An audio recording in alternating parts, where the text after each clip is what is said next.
Stop what you're doing. Look at me. In the next 16 minutes, I'm going to show you something about yourself that will make you physically sick.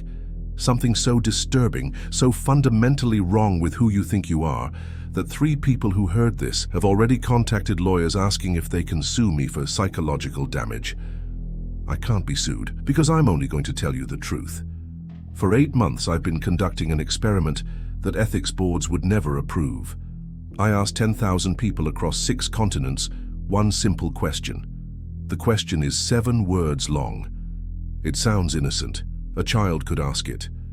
But 9,153 people couldn't handle the answer they gave themselves. They hung up. They cried, they screamed, they threw their phones. One man punched a wall so hard he broke 3 knuckles.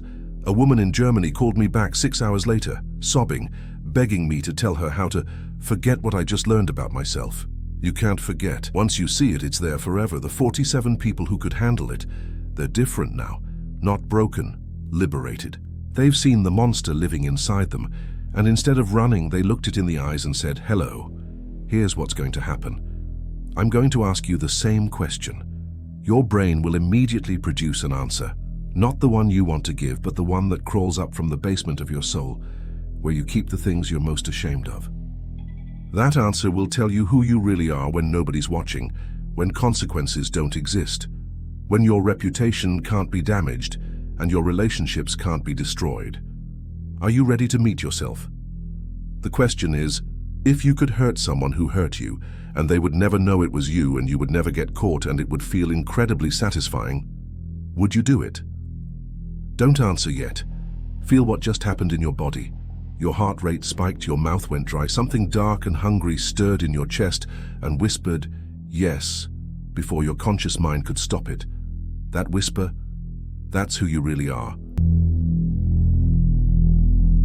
You're lying to yourself right now. You're thinking, "I would never hurt anyone," or "That's not who I am," or "This doesn't apply to me because my situation is different." Stop. I recorded every single conversation with those 10,000 people. The ones who said no the fastest were the ones whose voices were shaking the most. The ones who got angriest at the question were the ones whose answers, when they finally admitted them, were the most violent.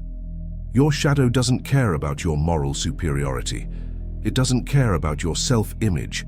It lives in the part of your brain that's 3 million years old.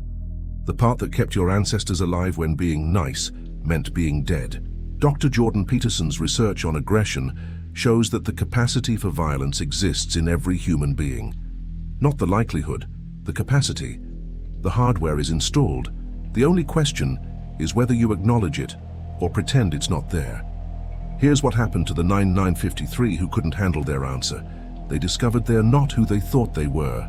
The devoted mother who fantasized about abandoning her children. The charitable volunteer who imagined stealing from the donation box. The peaceful yoga instructor who described in vivid detail how she'd destroy her ex-husband's life. These aren't monsters. These are people just like you who have been carrying around a shadow self they've never acknowledged. And that shadow has been influencing every decision they make, every relationship they form, every moment of their lives, without them knowing it. Your shadow is why you're attracted to certain people who are bad for you. It's why you feel secret satisfaction when someone you dislike fails. It's why you sometimes feel inexplicably angry at people who are trying to help you. It's why you sabotage your own success right when things start going well. But here's the truly terrifying part. The people who refuse to acknowledge their shadow are the most dangerous people on earth. They're the ones who commit atrocities while believing they're heroes. They're the ones who destroy lives while convinced they're helping.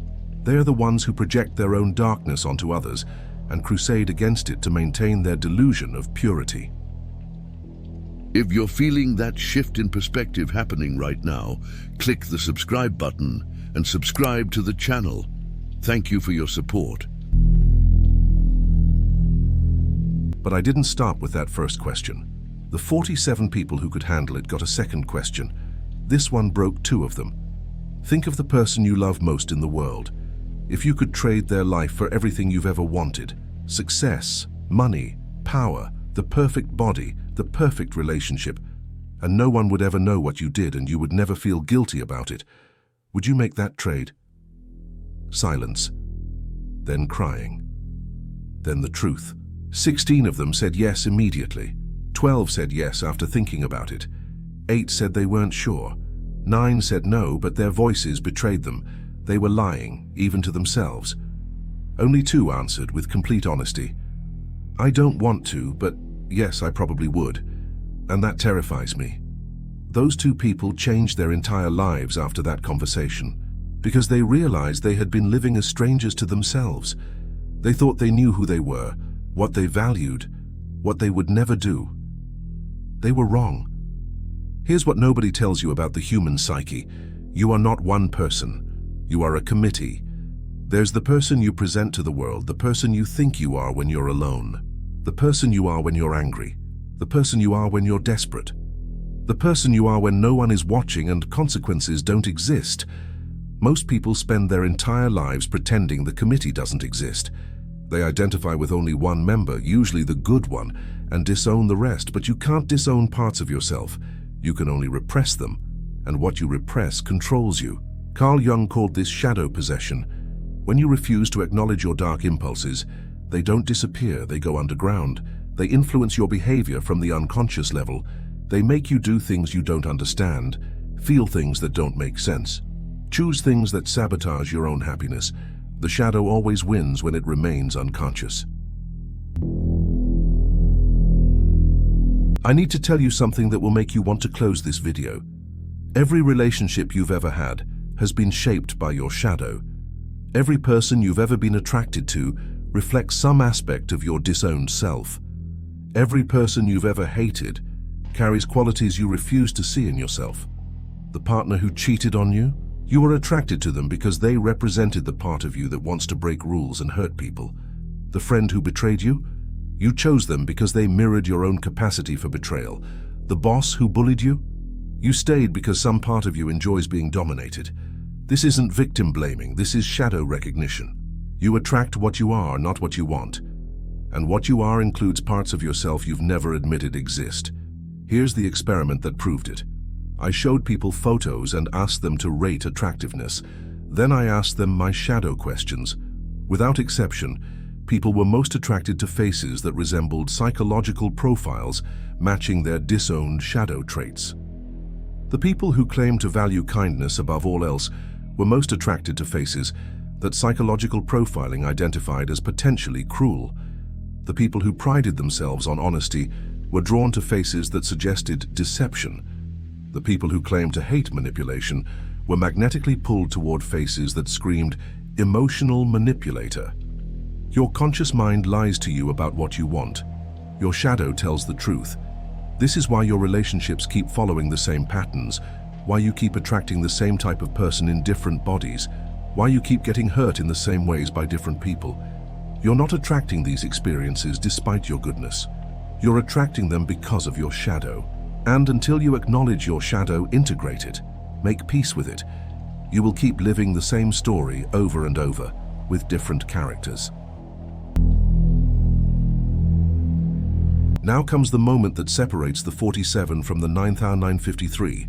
I'm going to give you a choice, but unlike every other choice you've made in your life, this one can't be undone. Once you choose, there's no going back to who you were before this moment. Choice 1. Close this video. Pretend you never heard these questions. Convince yourself that your first instinctive answers don't matter. Return to the comfortable lie that you're exactly who you think you are. Your shadow will go back underground, where it will continue to sabotage your relationships, your success, your happiness. But you won't have to look at it directly. Choice 2. Stay. Face what you discovered about yourself. Accept that you are capable of thoughts and desires that horrify your conscious mind. Begin the terrifying work of psychological integration, making peace with the monster that lives in your basement. The 9,953 chose option 1.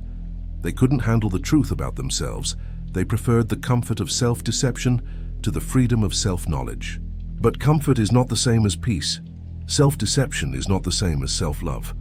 Living as a stranger to yourself is not the same as living authentically. If you choose integration, here's what happens. First, you'll feel sick, nauseated by the recognition of your own capacity for darkness. Then you'll feel angry at me for showing you, at yourself for being human, at the world for creating these impulses in you. Then you'll feel desperate, wanting to rationalize, minimize, explain away what you've discovered. But if you can survive those initial reactions, something extraordinary happens. You stop projecting your shadow onto other people.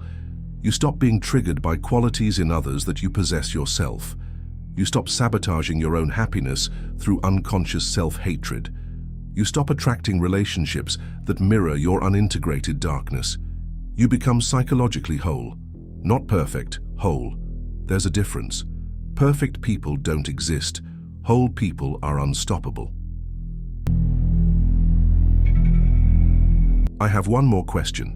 This is the one that broke the last two people who thought they could handle anything. But first, I need you to understand something. The 47 people who made it through all my questions didn't become worse people afterward. They became more honest people. They became more compassionate people. They became more powerful people because when you stop lying to yourself about your capacity for darkness, you also stop lying to yourself about your capacity for light. Here's the final question. If you could go back and undo every good thing you've ever done, every act of kindness, every moment of love, every sacrifice you've made for others, and in exchange receive everything you've ever wanted for yourself, would you do it? Stop.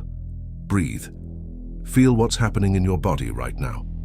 Notice that part of you that whispered yes before you could stop it. Notice how that whisper felt different from your conscious thoughts. Notice how it came from somewhere deeper, somewhere truer, somewhere more honest than your everyday mind. That whisper is your shadow speaking, and your shadow is not your enemy. It's your teacher. It's showing you that your capacity for selfishness is as vast as your capacity for selflessness. Your potential for cruelty is as real as your potential for kindness. Your ability to destroy is as powerful as your ability to create. This doesn't make you evil, it makes you human. The people who scare me aren't the ones who acknowledge their shadow. It's the ones who deny it exists, because they're the ones who act out their darkness unconsciously while believing they're being good. Here's what I want you to do right now. It will be the hardest thing you've ever done, but also the most liberating. I want you to go to the comments section and answer all 3 questions honestly. Not the answers you wish you could give. Not the answers that make you look good. The real answers, the ones that came from your shadow before your conscious mind could edit them. I know you're terrified. I know you're thinking of all the reasons why you shouldn't. I know you're worried about what people will think, what it will reveal about you, how it will change how you see yourself. But here's what will happen if you do not. You'll continue living as a stranger to yourself. You'll keep attracting the same painful patterns. You'll keep sabotaging your own happiness. You'll keep projecting your darkness onto others and wondering why your relationships are so difficult. The 47 people who answered honestly didn't become monsters. They became free. Free from the exhausting performance of pretending to be someone they're not. Free from the constant fear that others will discover their true self. Free from the unconscious sabotage that comes from self-hatred and self-deception. When you integrate your shadow, you don't become darker, you become more conscious. You don't become more selfish. You become more intentional about when and how you choose to be generous. You don't become less moral, you become moral by choice instead of by repression. And most importantly, you become impossible to manipulate. Because when you've faced your own darkness, no one can threaten to expose it. When you've acknowledged your own capacity for selfishness, no one can guilt you into sacrificing yourself. When you've integrated your shadow, you become truly free. The 10,000 people I asked these questions to were just like you. They had jobs, families, dreams, fears. They considered themselves good people. They were shocked by what they discovered about themselves. 9,153 of them chose to remain shocked. They chose the comfortable lie over the uncomfortable truth. They chose familiarity over freedom. 47 of them chose differently. They chose to face their shadow. They chose to integrate their darkness. They chose to become whole instead of remaining fragmented. Those 47 people are no longer the same. They don't hate themselves for their dark thoughts. They understand them. They don't project their shadow onto others. They own it. They don't sabotage their own happiness. They create it consciously. They became the kind of people who can love without losing themselves, who can be kind without being weak, who can be moral without being self-righteous, who can be powerful without being destructive. But it started with three simple questions. Three questions that revealed who they really were when all the masks were stripped away. You've heard the questions. You know your answers. The only question left is, will you be the 48th person who can handle the truth about themselves? Or will you be number 9,954? The choice is yours. But choose quickly, because your shadow is tired of being ignored. It's tired of influencing your life from the darkness. It wants to be seen, acknowledged, integrated. And if you don't do it consciously, it will do it unconsciously. And that's when shadows become monsters. Answer the questions in the comments. Be honest, be brave, be human. The 47 are waiting for you to join them. Are you ready to become whole?